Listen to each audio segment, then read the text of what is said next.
Isa ka lang ba? Hi. Anong pangalan mo? I'm Albert. Pwede bang makahingi ako ng favor, Albert? Ano muna yung favor mo? Hindi ako basta-bastang nagbibigay ng favor. Lalo na sa hindi ko naman kakilala. Pwede bang buntisin mo ako? Okay ka lang? Hindi mo ba ako narinig? Ang sabi ko, buntisin mo ko. I want a baby now! Aba, at parang candy lang yung hinihingi mo ah. Sino bang kasama mo? Lasing ka na oh. May nakikita ka bang kasama ko, ha? Saan ang bahay mo? Yatid na kita. Nakarami ka na ng inom at hindi mo na alam ang mga pinagsasasabi mo. Anong hindi, ha?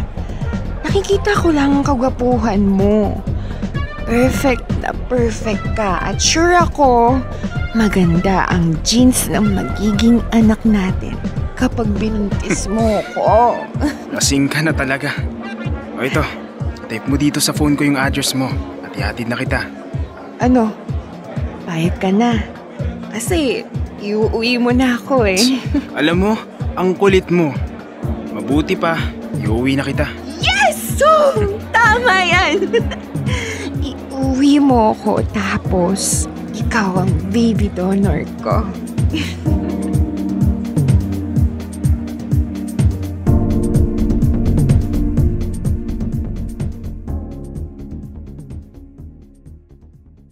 Uy, Miss.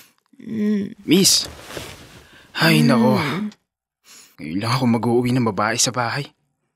Hindi ko alam pangalan. Galing pa sa bar. Lagot ako nito kay mama. Aray ko, ang sakit ang ulo ko. Teka, kaninang kwarto to? Nasaan ako? Ah! Sino ka? Sino ka rin? Mabuti naman at gising ka na. Bahay mo to? Oo. Teka ha, wait ha. May itatanong sana ako. May nangyari ba sa atin kagabi? God, hindi ka man lang muna nagtanong kung ano yung ginawa mo sa akin? Gusto ko lang naman kasi malaman. To answer your question, wala.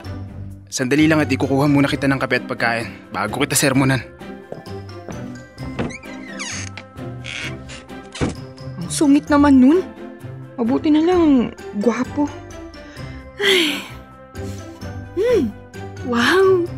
Akalain mo nga naman. Ang ganda ng kwarto. Mabango, malinis. Tapos ang laki ng kama. Malambot oh. Ang sarap higaan. Nakakainis. Wala man lang ako maalala. Mas enjoy ko sana kung naalala ko yung nangyari. Kumain ka muna at pagkatapos inumin mo din yung hangover pill. Wow, ang sarap ah. Ikaw yung nagluto? Hindi, si Yaya. Yaya? So, mayaman kayo? Grabe, napaka-straightforward mo, no? Oh, bakit? Tatanong lang naman ako. Alam mo kung anong sinabi mo sa akin kagabi? Habang lasing na lasing ka? Ano? Buntisin mo ako. Uy! Uy! OMG, sorry. Sorry, naku naman siyan ko ata tong kama mo. Pasensya na. At paulit-ulit mo pa talagang binabanggit hanggang makarating tayo dito sa bahay. Mabuti na lang at lasing ka. Kasi sexual harassment yung ginawa mo. Huwag mo nang uulitin na uminom mag-isa sa bar, ha? Paano kung nakatsyempo ka ng lalaking mapagsamantala? Ibig sabihin, wala nangyari sa atin? Yan pa rin talagang nasa isip mo? God, you're so unbelievable. Meron o wala lang yung sagot? Ito naman. Wala. Ano, masaya ka na? Wala. Ba't bakit nalungkot ka pa? Gusto mo ba talaga na may mangyari sa atin? Ano kasi? Gusto mo nga? Sa stranger? Busog na talaga ako. Ano ang pangalan mo? Ngayon mo ako akitin. Uy, masyado kang malapit. Naiilang ako. Oo, hindi lang ang sagot. Gusto mo ba na may mangyari sa atin? See? Hindi mo man lang ako kayang titigan. Lakas ng loob mo kapag lasing ka, pero tuwag ka naman pala kapag bumababa na ang amats mo. Albert, nasusuka ako. Sandali. Uy! Huwag mong sukahan yung kama ko! Oh my God! Anong klaseng babae ba itong nauwi ko? Hi, tapos na akong maligo. Pwede bang mahiram yung damit mo? Eto, suotin mo muna tong t-shirt ko. Maraming salamat ha. I'm sorry pala sa abala na nagawa ko sa'yo kagabi. Tapos nagkalat pa ako sa kwarto mo ngayon. Eh, teka, hindi pa ako nagpapakilala. I'm Kyla. Ikaw, ano nga ba ulit yung pangalan mo? Albert. Einstein? Funny. Nakakatawa yung pag-cross ng landas nating dalawa. Very unbelievable. So, siguro naman pwede na tayo mag-usap ng matino. Oo naman. Bakit pa ulit-ulit mong binabanggit na gusto mo nang magkaroon ng anak? Kasi, gusto ko na maging nanay. And? Are you capable of being a mom? Oo naman. May stable akong trabaho, may savings, may life insurance. Aside from being capable, do you deserve to become a mom?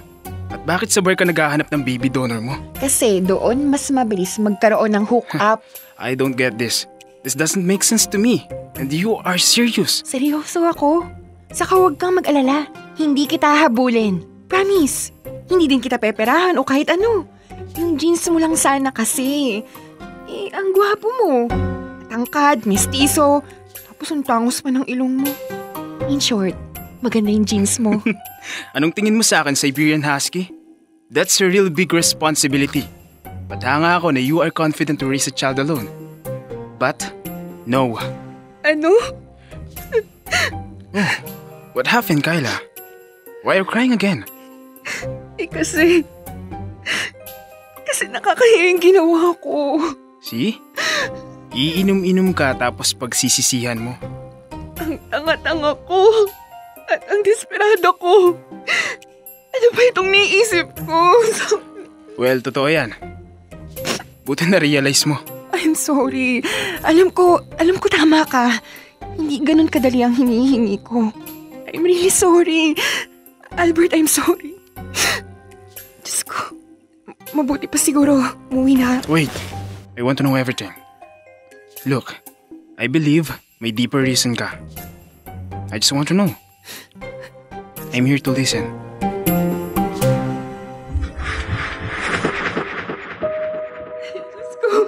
Diyos ko, please. Sana po okay lang si Miko. Kaya, kamusta ang anak ko? Ate, hinihintay pa po yung doktor pero sana po okay lang siya. Sabi ko naman sa'yo na may hika ang pamangkin mo. Sa dami naman iiwanan mo, yung inhaler pa niya talaga. Kapag may nangyaring masama sa anak ko, hindi kita mapapatawad! Dok, kamusta po? Ako po ang nanay. Kamusta po ang anak ko? Mrs., sobrang unpredictable ng asthma attack lalo na sa mga bata. Pagsugod sa kanya dito sa emergency, his airways were completely closed. I'm sorry to say this. Ginawa po namin ang lahat. Hindi to totoo, Dok. Dok, please, i-revive niyo siya. Gawin niyo po ang lahat. Ibalik niyo lang sa amin ang pamangkin ko. Ang anak ko! Diyos ko! Ate, I'm sorry. Ate! Bakit hindi ba ikaw ang namatay? Nakita mo na resulta ng kapabayaan mo, ha? Nakita mo nangyari? Wala na si Miko! Wala na yung anak ko! Ate, hindi ko naman ito ginusto mangyari. I'm really sorry. Alam kong hindi madali sa'yo na patawarin ako. Ate, araw-araw ako magmamakaawa sa'yo. Hindi lang anak ang nawala sa akin ngayon. Tandaan mo, dahil magmula ngayon, Kyla, huwag mo na rin akong tatawaging ate! Ate, please. Ate, I'm sorry.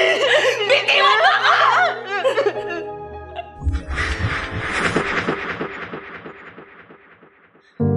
Hindi na niya ako kinausap magmula noon. Sa tingin ko kasi, ang nakikita ko lang na paraan para magkabati kami ay ang... Pabuntis ka. Kayla, hindi ganun yun. I get where your pain is coming from. Pero hindi tamang sisihin mo ang sarili mo.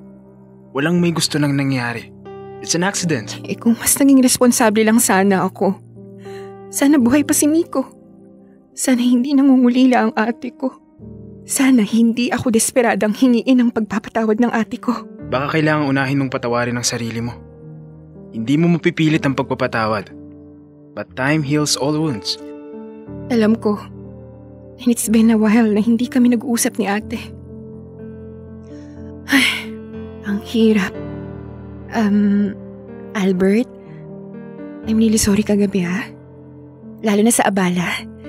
Maraming salamat dahil hindi mo ko pinagsamantalahan. Uuwi na ako. Sandali, ihatid na kita sa inyo. Hindi, wag na. Kaya ko na ang sarili ko. Kayla, sana wag mo na gawin yung ginawa mo kagabi. Oo, hindi na. Promise? Promise.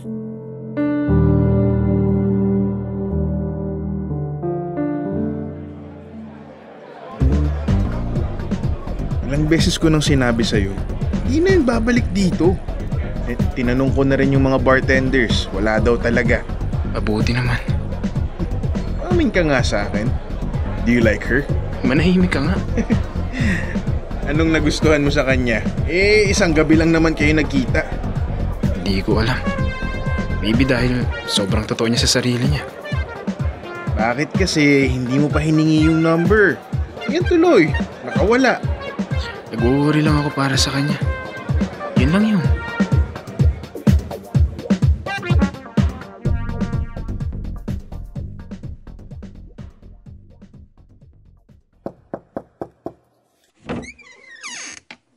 Ate? Kayla? Masaya ako na nakita kita ulit dito sa bahay. Ate, hanggang ngayon, nagsisisi ako. Isang taon ang nakalipas mula na mawala si Miko. Ate, alam ko. Dinala ko siya kaninang umaga. Nakita ko yung mga kandila at bulaklak. Hindi nawala ang pagmamahal mo kay Miko. Ate, kung pwede ko lang ibalik sa'yo si Miko. Kung kaya ko lang sana. Ate, totoo ba to? Totoo ba to na niyakap mo ko? Hindi ko alam kung bakit kita niyakap ngayon. Kahit alam kong ikaw ang dahilan kung bakit nawala ang anak ko. Pero ate, buong buhay ako hihingi ng tawad sa'yo dahil sa kasalanan ko. Nawalan na ako ng anak, Kayla. Hindi ko rin gusto na mawalan ng kapatid. Tama ang asawa ko. Wala kang kasalanan. Alam ko kung gaano mo kamahal si Miko. Kung nasasaktan ako, alam kong nasasaktan ka rin. Patawarin mo ko, ate. Patawarin mo ko. Hindi ko alam kung paano ko magagawang alisin ang sakit at pangungulila mo kay Miko. Kung alam mo lang, ate, ang mga binabala kong gawin para kay... Buntis na ulit ako. Ate? Totoo, ate. Masaya ako para sa'yo. Masaya ako para sa inyo ni Kuya. Kapag kailangan mo ng tulong, ate, nandito lang ako. Babawi ako sa'yo sa lahat, ate. Napatawad na kita, Kayla. Kapatid kita, kaya mahal kita. Mahal na mahal din kita, ate.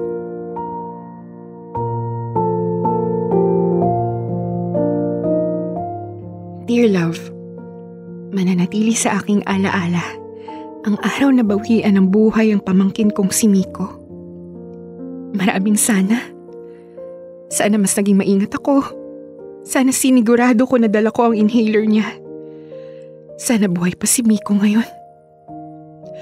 Sana hindi ako kinamuhian ng ate ko. At sana gabi-gabi akong nakakatulog na mahimbing. Tama si Albert.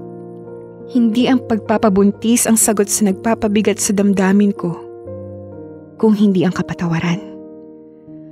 Sana marinig mo ang kwento kong ito, Albert, dahil gusto kong ipaalam sa'yo na malaki ang naging ambag mo para hindi na ako maging desperadang mabuntis.